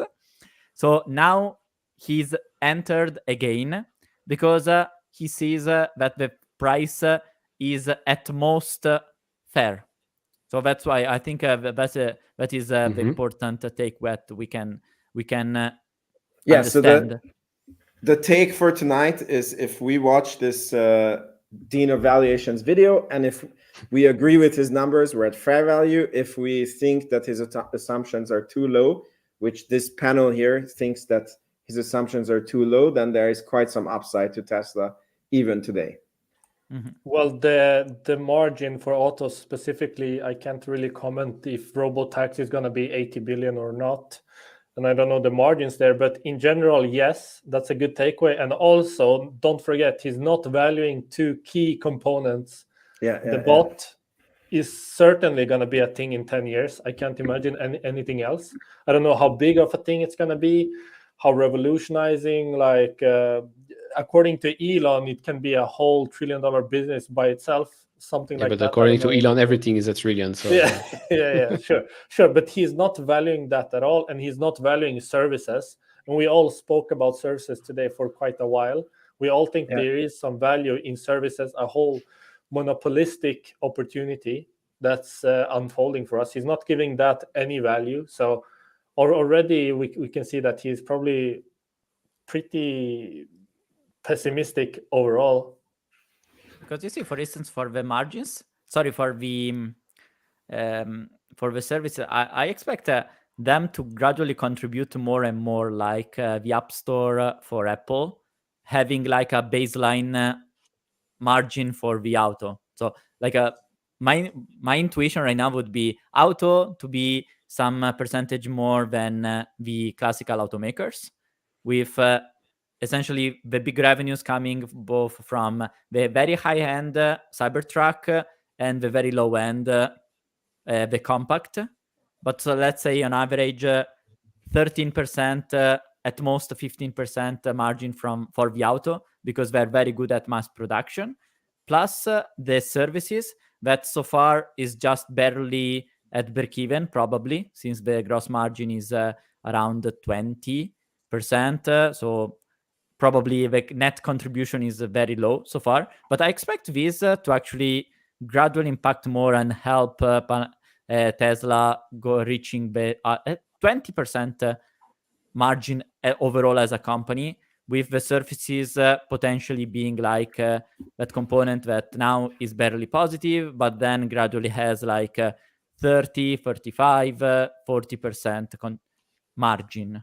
That's what I personally think. Like, what do you think of this?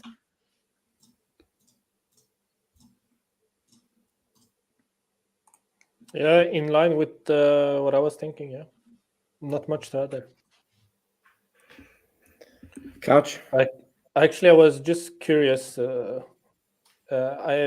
looking at the filings, and I'm really curious about automotive leasing. I mean, that's bringing in quite a few billions for Tesla, and I didn't incorporate that at all. Like, I had no idea. I mean, the leasing is more than the regulatory credits, which I wasn't expecting at all. So that's really interesting. Just another variable to add into the. No, it makes. I mean, I did a comment. I made a comment today or yesterday. I think it makes absolutely a lot of sense for Tesla to start financing, just like GM does, just like Ford does. It's a huge business for them, and why shouldn't they do it? Because so far, they're not financing. They don't really have a financing arm now. They only help the lease.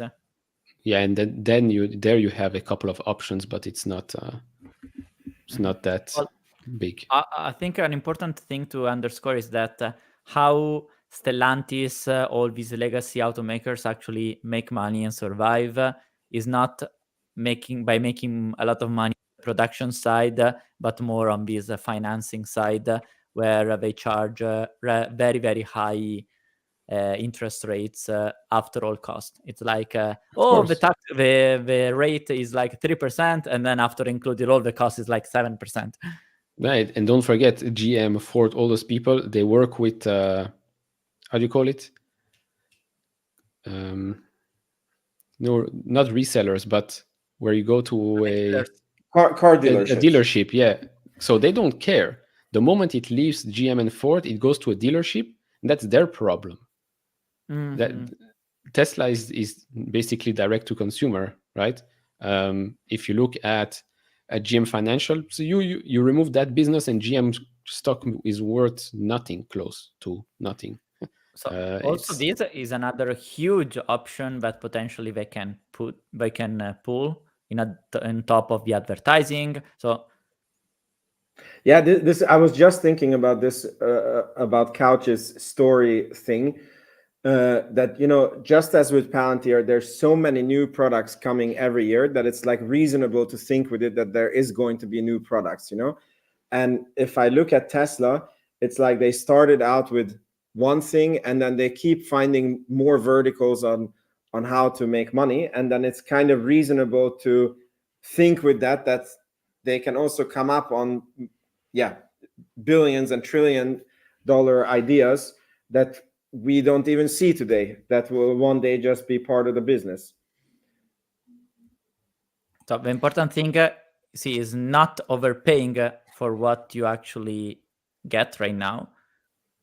We like with a stock, if we buy the stock right now, as I personally did, essentially we are betting for a 20% revenue and a 13% margin. Everything that goes on top of that creates extra return. Can I, before we wrap this up, I'm really curious to get your take on Elon's antics online, because I'm invested in a different company where the CEO is constantly on Twitter typing nonsense instead of focusing on the business, and I'm really annoyed by it. The other company, Vertu? Yeah.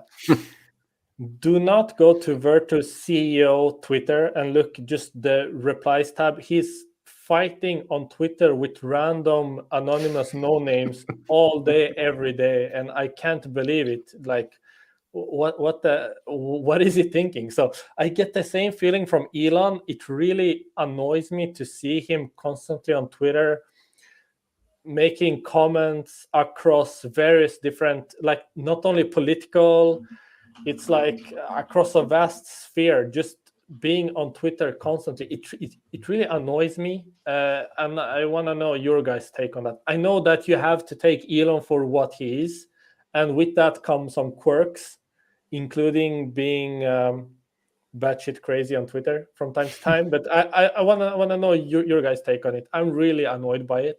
I don't like it. I don't like it when Virtus CEO does it, and I'm curious what you guys think.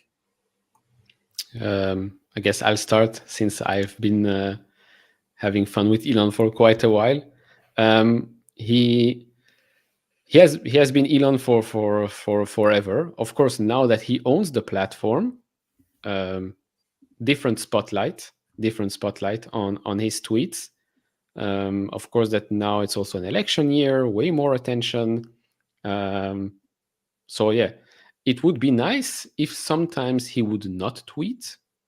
But then again, I mean, just that we're talking like politically, he's fighting with other CEOs. He's getting lawsuits left and I'm right. talking Elon's OpenAI, everything. Yeah.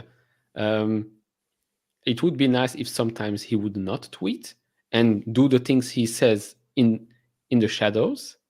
But on the flip side, who am I to tell him what he can and what he cannot do? The guy has created trillions of dollars in values. So far, I don't really see this as a problem. The moment it hurts the business, the moment it hurts, I mean, there were some tweets that did definitely hurt shareholders in the short term. Aren't we there now? Speaking of sentiment is all-time low. I think his constant tweeting is a large part of that. Don't you agree?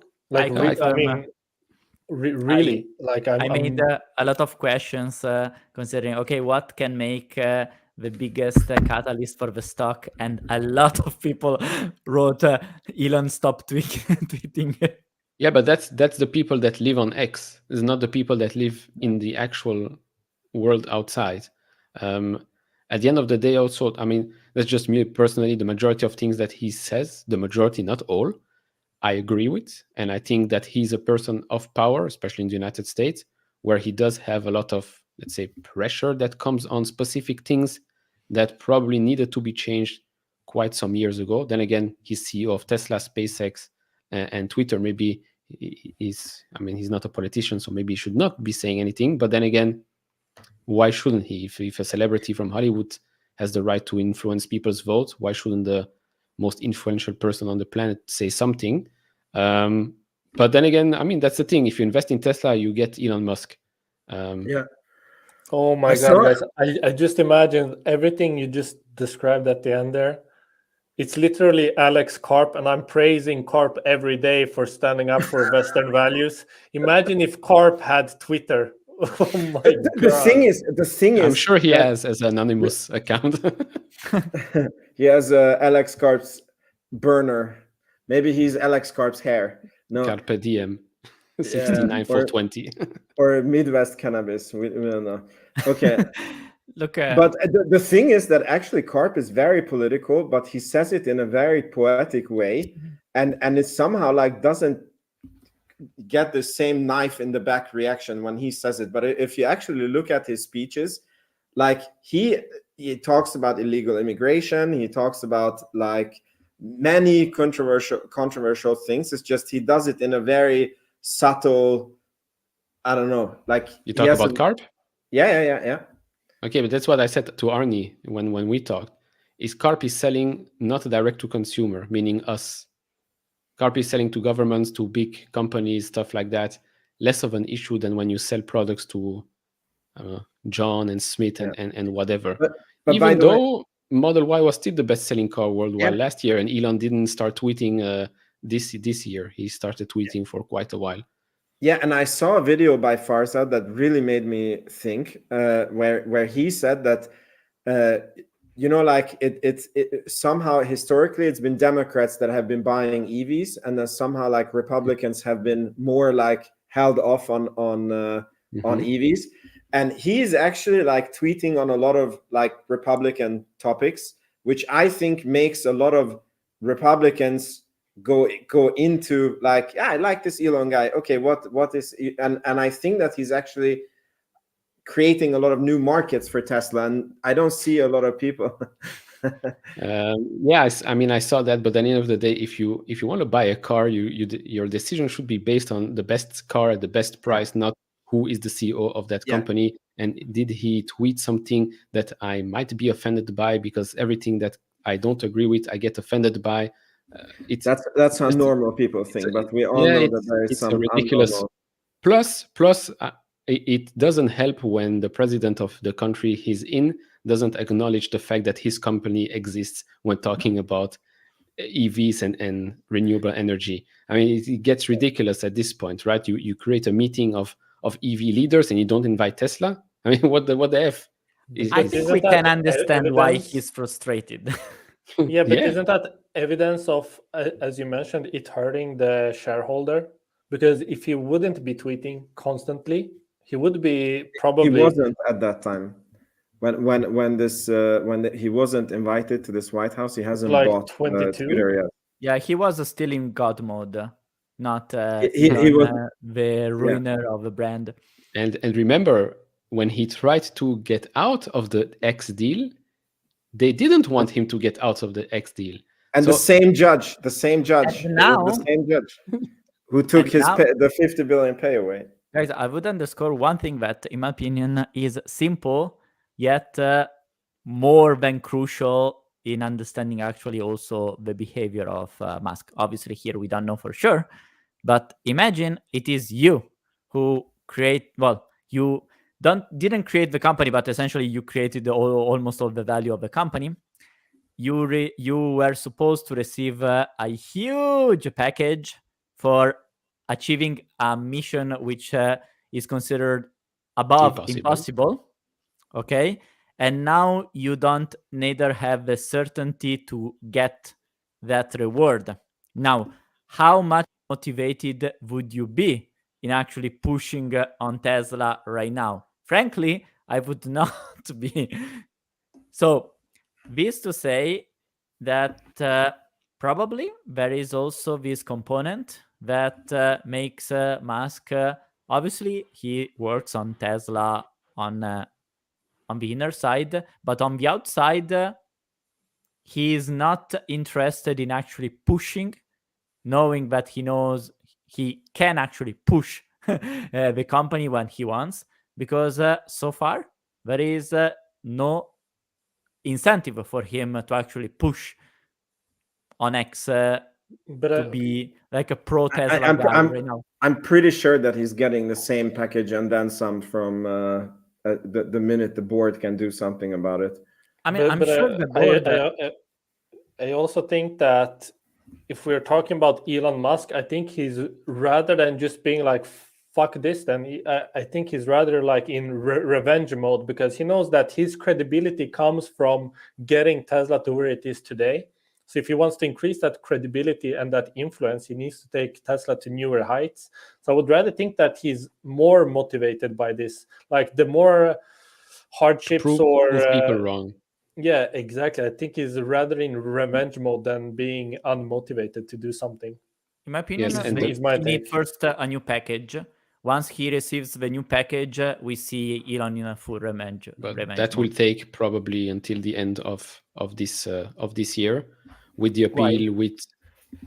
Why? Because everything moves slow in the United States. For the new package, but now he moved, so maybe he can now ask another package. He moved SpaceX. I don't think Tesla has moved yet to Texas. I understood they moved. But even if it did, the ruling still stands.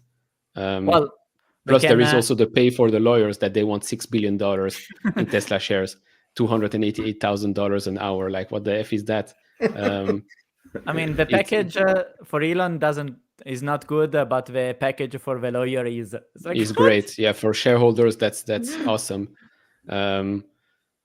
No, but I think that he also knows that macro doesn't help the company right now, and so he doesn't push as hard as he would, let's say, in a normal environment. Because I mean, a company can only go as fast as they can when things are optimal for them. Right now, I mean, a Mexico factory isn't going to pop up tomorrow. interest rates aren't going lower tomorrow either. So yeah, I think he knows he has time. Yeah. I just wanted, before we conclude this, I have one small question left. I was really curious to get your guys' takes on, everyone. Vince, you seem to get ready for something. Can I ask or no? No, go ahead.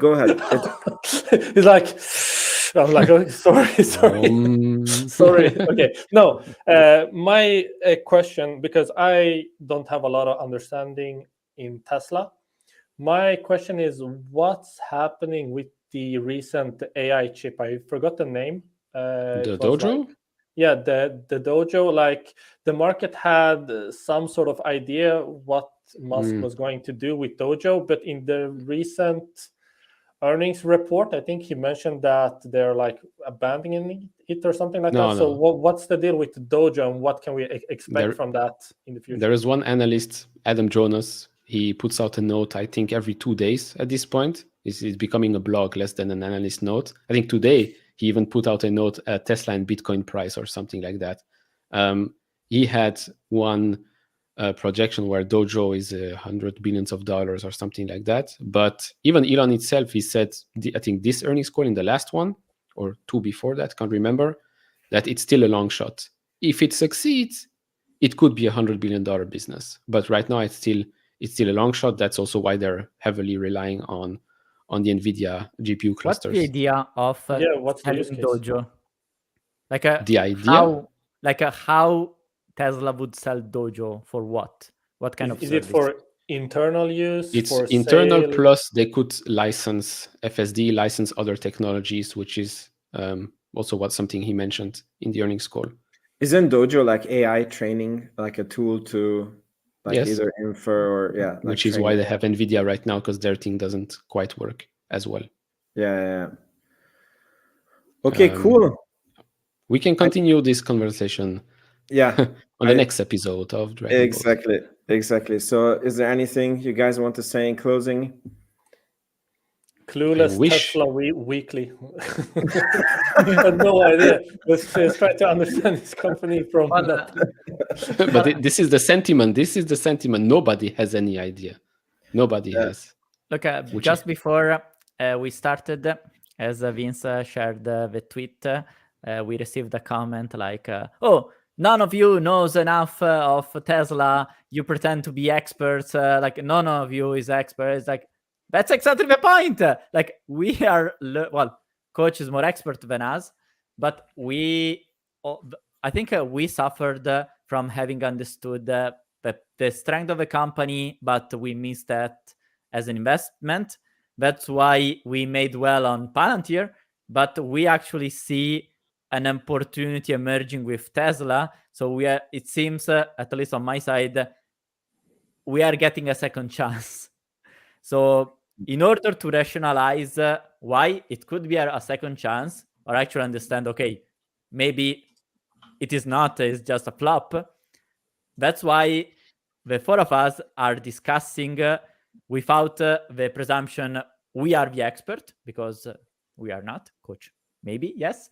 But we are trying to understand from different angles what could be the reality, what we learned from Palantir, from other companies, what could be applied. Because at least what I've seen from having seen many Tesla YouTube channels is like, yes, they are only in Tesla, so that their framework tend to be too closed.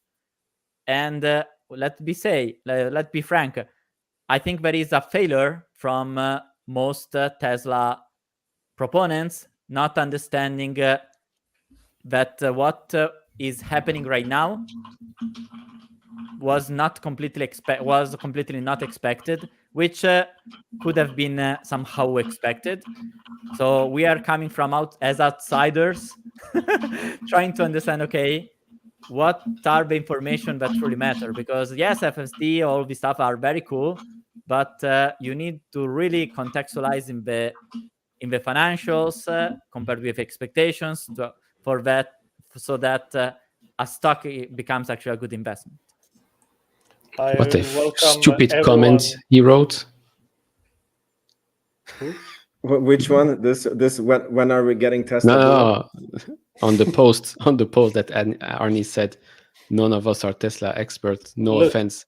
And everyone- his name is Rocket Labs Fans, by the way. Vince, this is one for you. What So my kind question- of toxic community? Yeah. My question to you is: is he an astronaut? Because if he's no astronaut, then he's no expert on I Rocket think he's Labs. tweeting You from shut up. I think he's tweeting from the International Space Station right now. Yeah. No. Look, guys, everyone is welcome. You can take apart everything I said today, tweet at me how wrong I was in everything, and give me like a solid, well-grounded argument for everything, so we can learn together. Thank you. You're very welcome to criticize me. I acknowledge that I have no idea what I'm talking about. I'm very interested in this company. I think I recognize the segments. I have some sort of understanding of the inputs into each segment, but I still can't make sense of it. And if you want to help me do that, please tell me how wrong I was in everything I said. Yes. Yeah. And I think that there's a lot of I think Tesla is changing shareholder base, and the people who are expecting the 10x in next month is probably going away, and there is a more like measured investor base coming in. And I think this video is very valuable because there's probably a lot of investors like us who are trying to figure out, is this a buy at this point? Should we get in? I mean, isn't the same that happened with Palantir when it dropped? A lot of shareholders left. As Carp banged on the table, many went to Tesla. So that's a meme at this point. Carp needed to be replaced. Shyam needed to be replaced as well. Then got interviewed by the same guy who said he needed to be replaced. But let's not mention that. Okay, we know. We just need to wait Tesla to be split up. That rumor for me, the most yet. surprising thing on Palantir was like Chicken Genius selling at. He was a long-term Tesla investor, and he sold at, I don't know, like 9, and said it was overvalued. And then now recently he said it's the worst AI investment ever. And yes, but this crypto is much better. Yeah. Anyways, thank you so much, guys. I really enjoyed this conversation. Definitely changed my viewpoints. And we see what happens. See you next time. Yeah, see you next time. Ciao, ciao.